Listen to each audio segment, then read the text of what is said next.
नमस्कार, आप देख रहे हैं जवाब तो चाहिए और आपके साथ मैं हूं संगीता झा।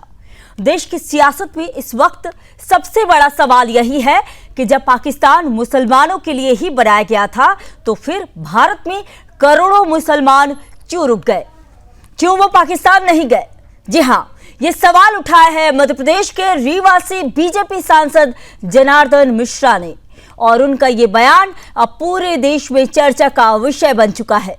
सांसद जनार्दन मिश्रा ने मऊगंज में विभाजन विभीषिका स्मृति दिवस के मंच से कहा कि बंटवारे के समय मुसलमानों को पाकिस्तान जाना चाहिए था, लेकिन कांग्रेस ने वोट बैंक की राजनीति के लिए उन्हें रोक लिया। नतीजा ये हुआ कि देश के करीब 150 जिले ऐसे हो गए जहां कभी हिंदू बहुसंख्यक थे, लेकिन अब अल्पसंख्यक हो गए। सांसद का यह बयान देश के आज के हालात को देखते हुए सही भी है। 1947 में बंटवारे के समय भारत में करीब 4 करोड़ 50 लाख मुसलमान थे, लेकिन पाकिस्तान गए सिर्फ 96 लाख, बाकी यही रुक गए। सवाल है क्यों? क्या पाकिस्तान जाने का वादा सिर्फ एक झूठ था? क्या भारत को भी धीरे धीरे इस्लामिक बनाने की साजिश थी? आज भारत अवैध बांग्लादेशी घुसपैठियों से त्रस्त है। पूर्वोत्तर हो या बंगाल, दिल्ली हो या मुंबई, हर जगह इनकी बस्तियां, इनका अपराध और इनकी सांप्रदायिक राजनीति देश के लिए चुनौती बन चुकी है। और सच ये है कि ये घुसपैठिए मुसलमान ही हैं। तो क्या जनार्दन मिश्रा ने कुछ गलत कहा या फिर उन्होंने वही सच कह दिया जो हर हिंदुस्तानी सोचता है लेकिन बोल नहीं पाता? आज के हमारे बड़े सवाल यही है कि कांग्रेस ने मुसलमानों को क्यों रोका था? वोट बैंक के लिए देश की सुरक्षा बेची गई। हिंदू बहुसंख्यक जिले अल्पसंख्यक कैसे बने? क्या वोट चोरी की जड़ मुस्लिम आबादी है? क्या भारत को भी इस्लामिक राष्ट्र बनाना था? क्या मुसलमानों को 1947 में पाकिस्तान चले जाना चाहिए था? इन्हीं मुद्दों पर होगी बहस और आज हम पर हर पहलू पर करेंगे, इतिहास भी, राजनीति भी और आज का सच भी। उसके लिए हमारे साथ जुड़ेंगे कुछ खास अतिथि, पर उससे पहले देखिए खास रिपोर्ट।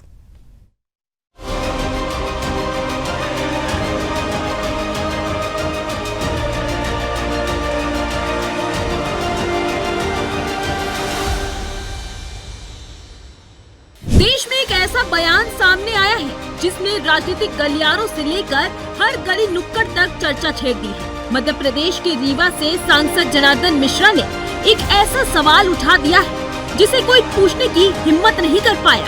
सांसद ने साफ कहा है कि सबसे ज्यादा मुस्लिम उत्तर प्रदेश और बिहार में थे, वो यही रह गए और अब यहाँ रहकर छाती में मेघ ठोक रहे हैं, यानी छाती पर बैठकर मूंग तल रहे हैं।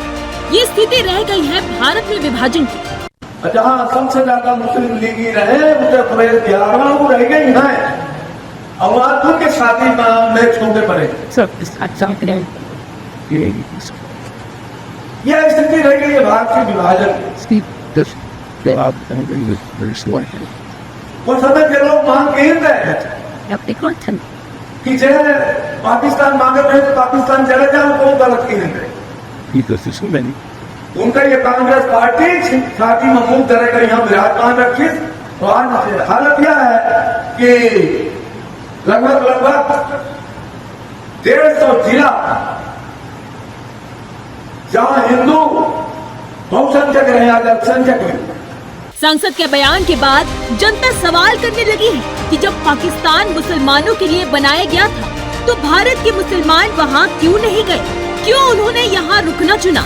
क्या उनका मकसद भारत को भी धीरे धीरे इस्लामिक राष्ट्र में बदलना था, जिसके प्रमाण कई बार देश के भीतर देखने को मिले हैं? सवाल सीधे दिल पर चोट करता है। इतिहास की किताबें बताती हैं कि जब 1947 में देश का विभाजन हुआ तब भारत में लगभग 4.5 करोड़ मुसलमान थे, लेकिन उनमें से सिर्फ 96 लाख मुसलमान पाकिस्तान गए, बाकी करोड़ों मुसलमान यही भारत में रह गए।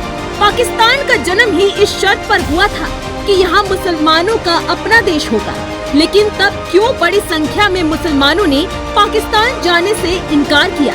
क्या यह कांग्रेस की वोट बैंक राजनीति का खेल था?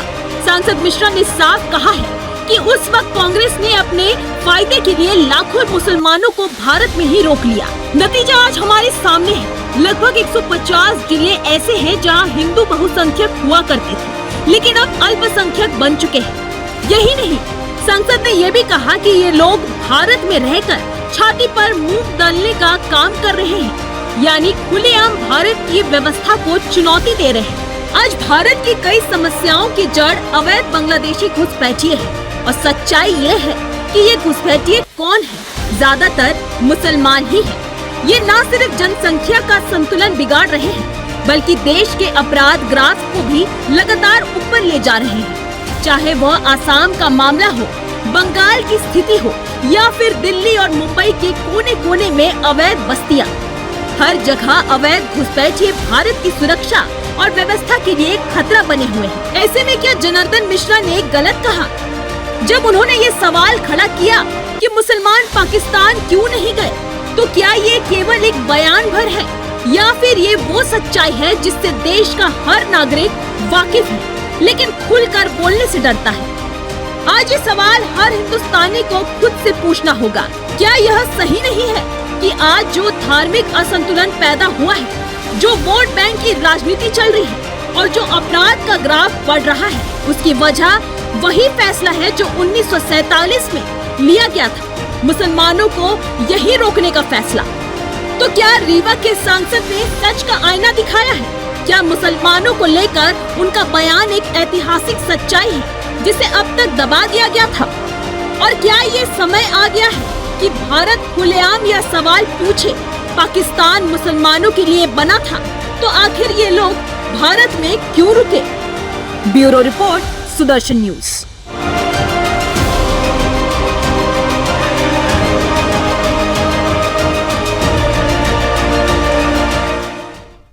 अब आपको सुनाते हैं उन कुछ लोगों की आप बीती जिन्होंने बंटवारे के इस दंश में अपने पड़ोसी और गांव में रहने वाले अब्दुल, सलमान, फरीद आदि के हाथों अपनों के गले कटते देने और अपनी संपत्तियों पर कब्जा होते देखा। ट्रकों में लाशें भरी हुई आती थी, ये मत पूछो किसकी लाश है। उन्होंने कहा घर को आग लगाने, कहते जैसे हम जिन कपड़ों में बैठे हुए थे वही कपड़े लेके बच्चों के हाथ पकड़ के घर से बाहर निकला है, कुछ भी नहीं उतार सके वहाँ से। पिताजी का सारा खून मेरी कमीज पर गिरता रहा, मैंने वो कमीज उतार के फेंक दी। 24 घंटे तक मैं बगैर कमीज के रहा। गुड नाइट पॉलिसी थी, उनके ऊपर लिखा गया तोहफे टू हिंदुस्तान, पंडित नेहरू एंड महात्मा गांधी। हमें सितंबर मास की गर्मी में एक बहुत बड़े काफले के रूप में खदेड़ दिया गया। कोई सामान हम अपने साथ नहीं ला सके, जो पहने हुए कपड़े थे उन्हीं के साथ चल दिए, और 2-4 गठड़ी और जो कोई उठा सकता था अपने सिर पर उठा। एक जगह थी जलालपुर पीरवाला, वहाँ पर हमारी बसें गई थी और उसमें सब लोग कोई विशेष सामाजिक समारोह में गए हुए थे, और तीनों बसों का कत्लेआम कर दिया, और उस तीनों बसों में कोई भी नहीं बचा। हमारे यहाँ तो लोगों को पता नहीं था कि देश का बंटवारा हुआ, उन्होंने समझा कोई झगड़ा हो गया होगा इसलिए हम जा रहे हैं, थोड़ी देर में मिलिट्री की नाराजगी खत्म हो जाएगी, फिर हम वापस आ जाएंगे। परंतु हुआ नहीं, खाली हाथ हम सब लोग वहाँ से घूमते घूमते अपने देश के कई स्थानों में रहते हुए आखिरकार हम दिल्ली में पहुंचे। वहाँ भी कत्लेआम शुरू हो गया, लाहौर में भी कत्लेआम शुरू हो गया। तो फिर हम वहाँ से निकले तो वहाँ पर देखा, स्टेशन पर पहुंचे, सीन इतना भयानक था कि हम देख नहीं सकते, बर्दाश्त नहीं कर सकते। 14 अगस्त को विभाजन की विभीषिका को याद नहीं करेंगे, उस काल को आने वाली पीढ़ियों को और अपने देश के लोगों को बताएंगे नहीं, क्योंकि उसके पीछे फिर इतिहास खुलेगा। वो इतिहास खुलेगा कि विभाजन हुआ क्यों था, कौन जिम्मेवार था, किसने लाखों लोगों को मरवाया, फिर ये इतिहास खुलेगा। इसलिए ये विभाजन की विभीषिका को ये दिवस मना करके उस समय के इतिहास को बताना और ये लोगों को बताना कि कौन जिम्मेवार था इस प्रकार की विभीषिका के लिए, तो ये दिन मनाना इसलिए एक दिन काला दिवस होना चाहिए कम से कम लोगों को। सवाल साफ है, क्या भारत को भी इस्लामिक राष्ट्र बनाना था? कांग्रेस ने मुसलमानों को क्यों रोका था? वोट बैंक के लिए देश की सुरक्षा बेची गई। हिंदू बहुसंख्यक जिले अल्पसंख्यक कैसे बने? क्या वोट चोरी की जड़ मुस्लिम आबादी है? मेरे साथ जुड़ेंगे चर्चा करने के लिए गेस्ट। बता दें कि मेरे साथ जुड़ चुके हैं बीजेपी से रमाकांत मिश्रा प्रवक्ता हैं, वाचस्पति द्विवेदी प्रवक्ता कांग्रेस से हैं, रमजान चौधरी मुस्लिम स्कॉलर हैं, अविनाश सिंह राजनीतिक विश्लेषक। आप सभी का बहुत स्वागत है। तो सबसे पहले मैं रमाकांत मिश्रा आपके पास जाना चाहूंगी। ये बताइए कि क्या कांग्रेस ने उस दौरान जो है पाकिस्तानियों को जो रोका और उन्हें जो है, जैसा कि उनके लिए जो मुसलमान थे उनके लिए पाकिस्तान बनाया गया था, लेकिन उस दौरान जो है कई जो मुसलमान थे, करोड़ों मुसलमान, कई नहीं कहूंगी करोड़ों मुसलमान भारत में रुक गए। आखिर क्यों रुक गए? क्या कांग्रेस ने वोट बैंक की राजनीति के लिए और देश में सेक्युलरिज्म दिखाने के लिए, एक सेक्युलर बनने के लिए क्या इस्लामीकरण कराना चाह रहे थे? क्या देश का इस्लामीकरण की ओर बढ़ रहा है क्या देश? देखिए संगीता, निश्चित तौर पर जो हम लोगों के सामने वास्तविकता है वो भी हम देख रहे हैं जी। और जो विभाजन हुआ था उसके पीछे की जो पृष्ठभूमि है वो भी हम सब देख रहे हैं, जो कि किस आधार पर पाकिस्तान बना था। क्योंकि इस्लाम के आधार पर पाकिस्तान बना था, मुस्लिमों के लिए पाकिस्तान बना था। इसमें कहीं कोई मतलब इफ और बट की बात ही नहीं है। यहाँ पर जो वास्तविकता है बिल्कुल सही बात है। हाँ, ये जरूर था जो विभाजन के समय में जो मुस्लिम की आबादी थी यहाँ वो एक अलग था, 4-4.5 करोड़ का। आज हम 27 करोड़ से 30 करोड़ के आसपास का हम लोग अनुमान लगा रहे हैं। तो निश्चित तौर पर मुझे लगता है जो कि डेमोग्राफी भी बदली है और कांग्रेस का जो छिपा हुआ एजेंडा था वो आज से नहीं, जब हमने देखा था जो कि कांग्रेस की जब स्थापना हुई तो कांग्रेस के जो संस्थापक थे वो भी संस्थापक अंग्रेज ही थे। तो अंग्रेज की जो मंशा थी वो डिवाइड एंड रूल वाली बात थी, उनकी जो मोनोपोली थी, उनका जो एक सैद्धांतिक जो बनावट था संगठन का, वो भी हम लोगों ने सबने देखा है। तो निश्चित तौर पर कांग्रेस का एक छिपा हुआ एजेंडा था और उस एजेंडे को लेकर ही कांग्रेस आज के डेट में भी, आज की तारीख में भी उसी एजेंडे को लेकर के आगे बढ़ रही है। निश्चित तौर पर हमने देखा है, चाहे वो दिल्ली हो, बिहार हो, उत्तर प्रदेश हो, असम हो, हर जगह डेमोग्राफी चेंज, उत्तराखंड के अंदर में भी हर जगह डेमोग्राफी चेंज हो चुकी है। और निश्चित तौर पर ये मैं नहीं कह सकता क्योंकि देश के अंदर में ऐसे बहुत ऐसी सरकार यहाँ पर अभी बैठी हुई है जो कि इस तरह के भावना को कभी भी ये आगे बढ़ने देने का कोई सवाल नहीं है, क्योंकि देश को कोई कर्म कर लेगा ये तो मैं बिल्कुल नहीं कह सकता। लेकिन जरूर एक चीज कहना चाहता हूं, क्योंकि डेमोग्राफी बदली है, घुसपैठिए बदले हैं और निश्चित तौर पर ये जो एसआईआर जो कह रहे हैं, वोट चोरी की जो बात कर रहे हैं, आज वही कांग्रेस देश के अंदर में, संसद के अंदर में आज संसद को चलने नहीं दे रही है। उसकी वजह ही यही है क्योंकि इनके जो छिपे हुए एजेंडे थे वो निश्चित तौर पर देश के सामने आ चुके हैं। क्योंकि देखिए, आज से 15 साल या 20 साल पहले इस तरह की ट्रांसपेरेंसी नहीं थी, लेकिन आज अगर ट्रांसपेरेंसी है तो कांग्रेस के जो कुकृत्य है वो कुकृत्य जो है जनता के सामने आ रही है। तो निश्चित तौर पर चाहे वो विभाजन विविधता के रूप में आप देख ले, तो निश्चित तौर पर उस समय में जिस तरह से एक छिपा हुआ एजेंडा कांग्रेस उस पर काम कर रही थी और आगे जिस तरह से 2025 के अंदर में ये सारे छिपे एजेंडे जनता के सामने है। तो मुझे लगता है जो कि चाहे किसी भी तरह का कोई भी बदलाव हो जाए, लेकिन देश की सरकार ऐसी है जो घुसपैठिया हो या इस तरह के जो छिपे हुए राजनीतिक एजेंडा लेकर के आगे बढ़ने वाले हैं, कोई भी संगठन या कोई भी पार्टी ये आगे नहीं बढ़ सकती, क्योंकि देश की जनता 140 करोड़ है, उसकी भलाई के लिए सरकार यहाँ पर काम कर रही है और आगे भी काम कर रही है। बिल्कुल, बहुत जरूरी है। वाचस्पति द्विवेदी, आपके पास आना चाहूंगी। सीधा सवाल है कि जब मुसलमानों के लिए पाकिस्तान बना तो फिर उस दौरान जो है करोड़ों मुसलमान क्यों भारत में रुक गए? संगीता जी नमस्कार, और हमारे सभी को अपने साथियों को बहुत आदरपूर्वक नमस्कार। जो आपने टू नेशन थ्योरी की बात कही और यहाँ पर विद्वान प्रवक्ता मिश्रा जी बोल रहे थे, शायद उन्हें इतिहास का भान नहीं है या शायद इतिहास उन्होंने पढ़ा नहीं है, या पढ़ा है तो आरएसएस या हिंदू महासभा का पढ़ा है। संगीता जी मुझे कम से कम 5 मिनट मत रोकिए, जब तक मिश्रा जी बोलते रहे मैं इंटरप्ट नहीं किया। जब आप देखिए, जब जो सबसे ज्यादा मुस्लिम के जो राज्य थे उसमें आप देखिए मुस्लिम लीग की सरकार के साथ हिंदू महासभा के साथियों ने मिलकर सरकार में हिस्सा लिया, मलाई खाई, मलाई चाटी, जिसमें मुखर्जी साहब शामिल थे। हिंदू महासभा मुस्लिम लीग के साथ सरकार में पश्चिम बंगाल में थी। वो to nation theory Veer Savarkar और हिंदू महासभा की जननी है, उन्होंने वहां से शुरू किया था, जिसको आगे प्रोपेगेट जिन्ना ने किया। अब इसके बाद अगर आप बात कर लें, जो बंटवारा, बिल्कुल सही बात आप कह रहे हैं कि बंटवारा धार्मिक आधार पर हुआ था, लेकिन वहां पर यह कहीं तय नहीं हुआ था। किसी जगह ये लिखा नहीं, ना पाकिस्तान में लिखा था ना हिंदुस्तान में लिखा था कि हिंदू वहां नहीं रहेंगे। हिंदू आज भी वहां है, हिंदू आज कितने हिंदू बचे पाकिस्तान में? आज भी वहाँ हिंदू है, लेकिन कितने हिंदू बचे? हिंदुओं के साथ क्या हुआ पाकिस्तान में पूरी दुनिया में किसी से छिपा नहीं है। बांग्लादेश में क्या हो रहा है वो भी किसी से छिपा नहीं है। और बांग्लादेश की जो आंच है वो पश्चिम बंगाल में चली आई है। पश्चिम बंगाल में भी हिंदुओं के साथ मुर्शिदाबाद, मालदा और जो भी बांग्लादेश से सटे जो बॉर्डर एरिया है वहां पर क्या हो रहा है ये भी पूरे देश में किसी से छिपा नहीं है। देश को पूरे दुनिया में किसी से भी छिपा हुआ नहीं है। विमर्श ये नहीं है, इनके लिए तो आप नहीं बोलते हैं। विमर्श से आप हटके बात कर रहे हैं, मुझे आने दीजिएगा। बिल्कुल। अरे हिंदुओं के लिए बोलेंगे तो अच्छा लगेगा।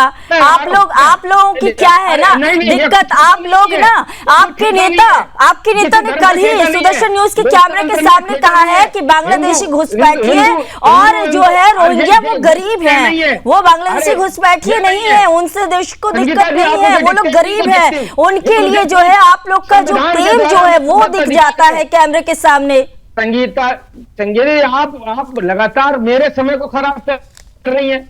आपने मिश्रा जी को इंटरप्ट नहीं किया। मैं ये कह रहा हूं कि इसके बाद आप देश के मुस्तकबिल को बनाने में मुसलमानों का भी सबसे बड़ा योगदान है। मैं प्लीज 5 मिनट बिना इंटरप्ट के आप करिए, फिर आपका रिबेटल आप जितना और भी गेस्ट है उनके पास भी मुझे जाना है जी। जल्दी से जवाब दे दीजिए। और भी गेस्ट है मेरे साथ जुड़े हुए, उनके पास भी जाना है मुझे जी, बताइए। देखिएगा इस देश का सबसे पहले ठीक है। मुस्लिम स्कॉलर भी मेरे साथ जुड़े हुए हैं और साथ ही अविनाश सिंह जी भी मेरे साथ जुड़े हुए हैं। अविनाश जी से मैं जवाब ले लेती हूँ। अविनाश जी बताइए कि ये जो पाकिस्तानी मुसलमानों के लिए पाकिस्तान बनाया गया, लेकिन फिर भी उस दौरान जो है करोड़ों जो मुसलमान जो है वो रुक गए भारत में। और आज भारत में जो है हुसैन की बात करेंगे आप नहीं करेंगे।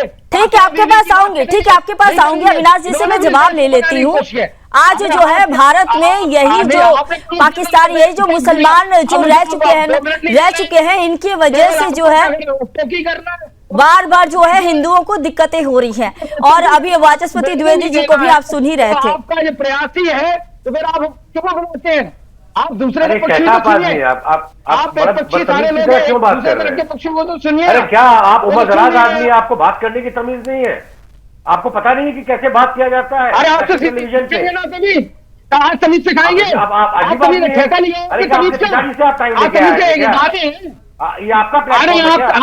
के इदारे हैं, यहाँ पे क्या आप तमीज बेचते हो? ठीक है, मर्यादा में रहकर वाचस्पति द्विवेदी जी, मर्यादा में रहकर अविनाश जी को बोल लेने दीजिए। उनसे भी सवाल मैंने किया, आपको भी समय दिया था, लेकिन आप इधर उधर की बातें कर रहे थे, तब मुझे इंटरप्ट करना पड़ा। अविनाश जी को बोल लेने दीजिए। बोलिए अविनाश जी। देखिए संगीता जी, पहले तो आपको ढेर सारी शुभकामनाएं। जय श्री राम। राम जय श्री राम। देखिए ये क्या अल्लबल बोले जा रहे थे, अब कह रहे मेरा टाइम है। अरे टाइम आपका नहीं है, ये प्लेटफॉर्म है, ये न्यूज चैनल है, ये जो है ना, इनकी जो सेंस ऑफ इंटाइटलमेंट है, मेरा परिवार, पहला परिवार, कांग्रेस परिवार, चाटुकारिता करते करते इनकी इतनी रीढ़ की हड्डी टूट गई है। हिंदू की ठेकेदारी तो तुम्हारी है, ये अर्थ बोली की ठेकेदारी केवल रही है। आपका उम्र ठीक है, ठेकेदार बनते हैं, कहाँ से ठेका लाए, किससे लाए हो, कितने में खरीदा है ठेका?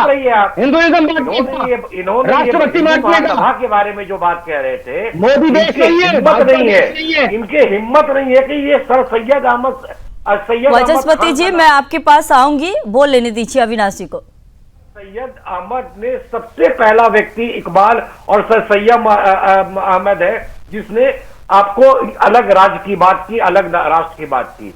उसके बाद अंग्रेजों ने 1857 के बाद इस विभाजन को और बड़ा किया, हिंदू मुस्लिम विभाजन को और बड़ा किया। 1905 में बंगाल जब डिवाइड हुआ था, ईस्ट बंगाल और वेस्ट बंगाल में, तब कौन सा आरएसएस था, तब कौन सा भाजपा था? अरे ये बेपढ़े लिखे आदमी है द्विवेदी जी, ये क्या बक रहे हैं या बोल रहे हैं, इनको अंदाजा नहीं है। इनसे पूछिए कि 1905 में जब बंगाल में वेस्ट बंगाल और ईस्ट बंगाल कर्जन ने डिवाइड किया था तो किस आधार पे किया था? इसी हिंदू मुस्लिम के आधार पे किया था। मगर आपका जो सवाल है संगीता मैडम कि इंडिपेंडेंट इंडिया में, स्वतंत्र भारत में ऐसा क्यों करना पड़ा? कांग्रेस ने हिंदुस्तान को आंशिक मुस्लिम राष्ट्र बनाने का अश्योरेंस दिया था। लियाकत अली पैक्ट में भी इन्होंने यही लिखा था।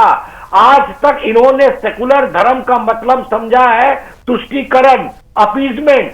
लगातार कांग्रेस इस देश को कमजोर करते आई है और आंशिक मुस्लिम राष्ट्र बनाने में नेहरू ने कोई कमी नहीं की। आप ये बताइए, हिंदुओं का नाम से कोड बिल आया 1950, 51, 55, 56। आप बताइए मुसलमान के नाम से कौन सा कोड बिल आ गया? इनकी हैसियत नहीं थी, इनकी हिम्मत नहीं थी। इन्होंने वक्फ बोर्ड दिया, मुस्लिम पर्सनल लॉ बोर्ड दिया, इन्होंने हज दिया। आप ये हिंदुओं के पैसे को मुसलमान में बांट रहे थे और उसको हज करवा रहे थे और अपने आप को सेकुलर स्टेट बोल रहे थे। मैडम जी, ये आंशिक मुस्लिम राष्ट्र था, आंशिक मुस्लिम राष्ट्र आज भी है। मैं आज भी भाजपा से कहता हूं कि आपकी हैसियत नहीं है, आपकी हिम्मत नहीं है कि आप वक्फ बोर्ड को खत्म कर सके। आज भी केवल आप उसको संशोधन कर रहे हैं। आपकी हैसियत नहीं है कि आप 1993 का जो वर्शिप कानून है उसको रद्द कर सके। तो सवाल बहुत है, मगर मुसलमान एक ऐसा प्राणी है, मुसलमान एक ऐसी प्रजाति है, मैं बोलूंगा वो जहां भी रहेगा दंगा फसाद करेगा, चाहे वो सीरिया का मुसलमान हो, चाहे वो जॉर्डन का हो, चाहे वो हमास हो, चाहे वो इराक हो, चाहे वो कतर हो, कोई भी देश हो। आप देखिए मुसलमान एक साथ रह ही नहीं सकता है। आप बताइए पाकिस्तान ने, ठीक है वाचस्पति जी आपके पास आती हूँ जी, ठीक है। रमजान चौधरी भी मेरे साथ जुड़े हुए हैं, उनसे भी सवाल ले लेती हूं। रमजान, यह बताइए कि क्या सच नहीं कि कांग्रेस ने वोट बैंक के लिए जो है मुसलमानों को उस दौरान रोका और आज जो है अवैध बांग्लादेशी घुसपैठिए ये कौन है? क्या इन घुसपैठियों का अपराध का ग्राफ नहीं बढ़ रहा है? संगीता जी, पहली बात तो ये है कि मैं कोई कांग्रेस का प्रवक्ता नहीं हूँ कि जो मैं कांग्रेस की तरफ से जवाब आपने जो सवाल पूछा है, आप मुस्लिम स्कॉलर होने के नाते जवाब दीजिए। आप जरूरी नहीं है मैं कोई तुम आपका इंतजार करता रहूंगा। आप इतनी नफरत फैला रहे हैं, इतनी बात कर रहे हैं, क्या आप पढ़े लिखे लोग हैं? बेकार की बात कर रहे हो आप। इतनी नफरत कहाँ से लाते हो आप लोग? हिंदुस्तान तो कोई बात नहीं है। ये क्या अगर मुसलमान नहीं होता तो तुम्हारी ये नफरत की राजनीति नहीं होती। क्या बात कर रहे हो सिंह साहब? नफरत की राजनीति नहीं होती अगर मुसलमान नहीं होता। तुम्हें राजनीति करने के लिए मुसलमानों की जरूरत है। जो डर के मारे, जो तलवार के डर से तलवार पहन लिया, तुम वो डरे हुए हिंदू हो जिसने तलवार के डर से तलवार पहन लिया। मुसलमानों से चलती है, पाकिस्तान से चलती है। तुम वो डरे हुए हिंदू हो चौधरी। दूसरे मुल्कों को देखिएगा, पाकिस्तान मुसलमान, पाकिस्तान मुसलमान, हिंदू मुसलमान की नफरत इसके अलावा आपके पास है? 11 साल हो गए आपको, कुछ है आपके पास? और बात करते हो यूं ही, बोलने तो दो किसी को। मैं बताता हूँ आपको, आप बोलने नहीं देते। सबसे बड़ी चौधरी टाइटल क्या है ये बताइए बीजेपी का। चौधरी टाइटल क्या है ये बताइए दर्शक को। एक एंकर के तौर पर आप 3 लोग बैठ जाते हो, उस बुजुर्ग आदमी को भी नहीं बोलने दे रहे, मुझे भी नहीं बोलने दे रहे। आप फिर क्यों ये डिबेट चलाते हो? क्यों फालतू की बातें बोलने के लिए आप थोड़ी रमजान चौधरी, बात बोलो। वाचस्पति जी को बोलने दिया जा रहा था, जो सवाल किया गया है उस पर जवाब दीजिए तो जरूर बोलने देंगे। अगर सवाल से अगर आप हटकर अगर जवाब देंगे तो हम जरूर बीच में इंटरप्ट करेंगे। जो सवाल किया जा रहा है उस पर जवाब दीजिए। आप अभी देखिए, आप दूसरों को लेकर बातें करने लगे। आपसे जो सवाल किया गया उसका तो जवाब आप देंगे नहीं, आप इधर उधर की बातें करने लग जाते हैं, आप सेक्युलर बन जाते हैं, आप सेक्युलर का चोड़ा ओढ़ लेते हैं।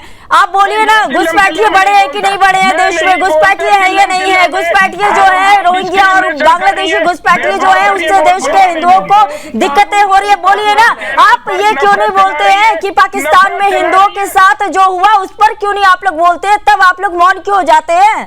आपसे सवाल कर लो तो आपको दिक्कत हो जाती है। तो आज का जो सवाल है वो पाकिस्तान से नहीं है, आज का जो सवाल है देश में पल रहे जो सेक्युलरिज्म का और जो चोला ओढ़ कर है उनसे है कि क्यों देश में जो है इस तरह की जो चीजें जो चल रही है, ऐसे लोगों को बना लिया है, दुश्मन को ही घर के अंदर क्यों बना लिया है।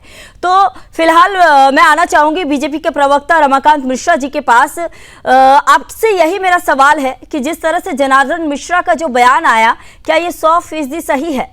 क्या बीजेपी कांग्रेस की ऐतिहासिक गलती जो है वो सुधार पाएगी?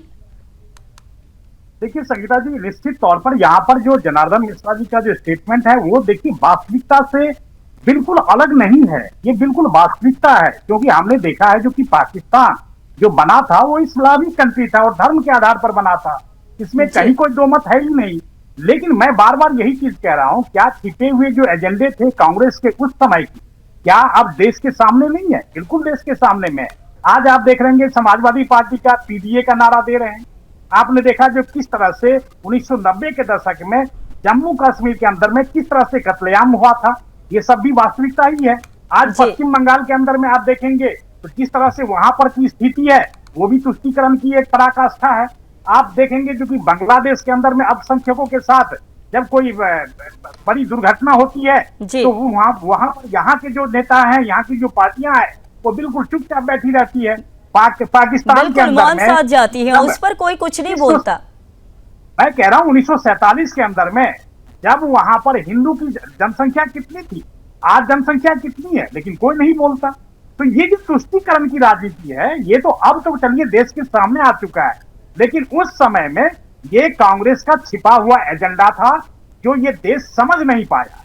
और निश्चित तौर पर मुझे लग रहा है, क्योंकि अभी जिस तरह से हमने कुछ ऐसे स्टेट हैं, जैसे असम का आप ले लें, चाहे पश्चिम बंगाल का ले लें, बिहार का ले लें, उत्तर प्रदेश का ले लें, उत्तराखंड का ले लें, यहाँ पर केरला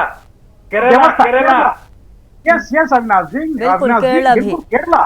तो ऐसे अनेक स्टेट हैं जहाँ पर जो भू राजनीतिक जो व्यवस्था है वो भी बदल गया है।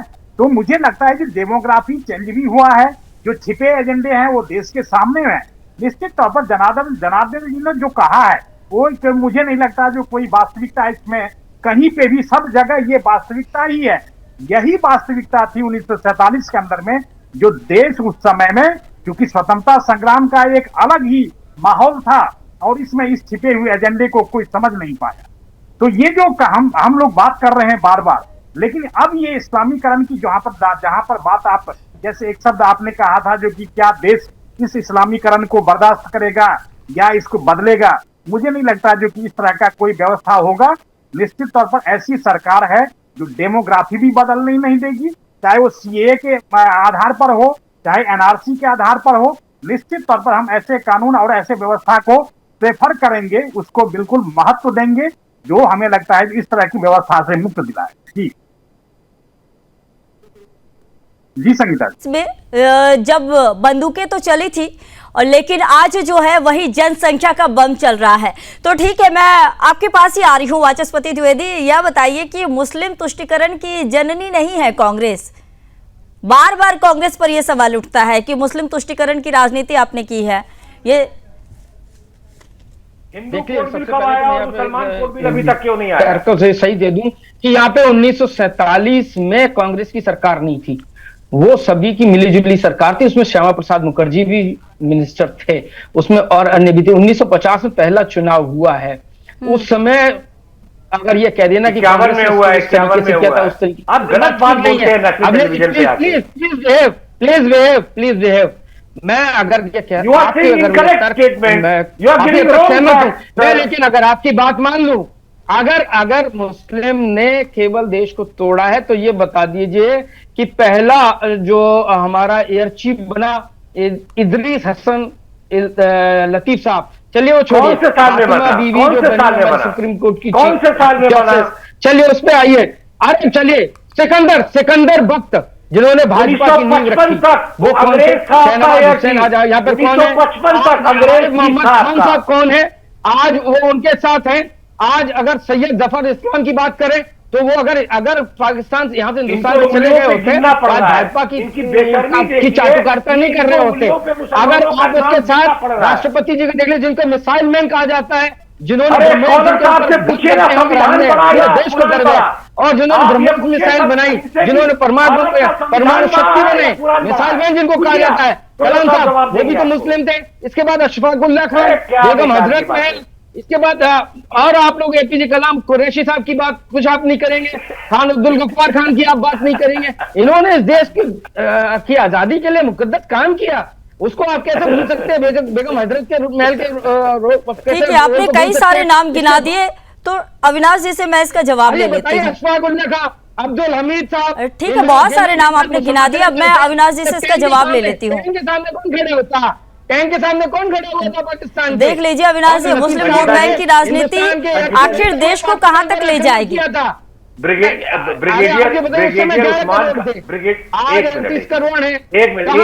वाचस्पति द्विवेदी, आपने बोल लिया, अविनाश जी को बोल लेने दीजिए। कैसे रोक सकते हैं? ठीक है, वाचस्पति द्विवेदी जी बोल लेने दीजिए अविनाश जी को, आपने बोल लिया, बोल लेने दीजिए। एक तो ये मुसलमान स्कॉलर साहब जो है, ये आज प्रोग्राम पे अपना भारतीयता बताएंगे। अगर इनसे सवाल का जवाब पूछेंगे कि भारत का संविधान बड़ा या कुरान, ये बोलेंगे कुरान। आप पूछिए स्कॉलर साहब से कि ये भारत के गलियों में जो सर तन से जुदा का जो नारा लगाते हैं, वो कौन से वाले मुसलमान हैं? ये अच्छे वाले मुसलमान हैं जिनके बारे में कांग्रेस प्रवक्ता बता रहे हैं, या वो मुसलमान हैं जो जिनको ये असली मुसलमान मानते हैं? आप ये बताइए, क्या किसी ने प्रेसिडेंट ऑफ इंडिया को असली मुसलमान माना? बिल्कुल नहीं। यही कांग्रेस है आज जो नाम जुड़वा रही है, यही कांग्रेस ने उनका अपोज किया था, यही कांग्रेस ने उनका अपोज किया था जब भारतीय जनता पार्टी ने प्रेसिडेंट बनाया था किसी मुसलमान को। इनकी तो कोई औकात नहीं है बोलने की। इन्होंने इस देश को आंशिक मुस्लिम राष्ट्र बनाने में कोई कमी नहीं की।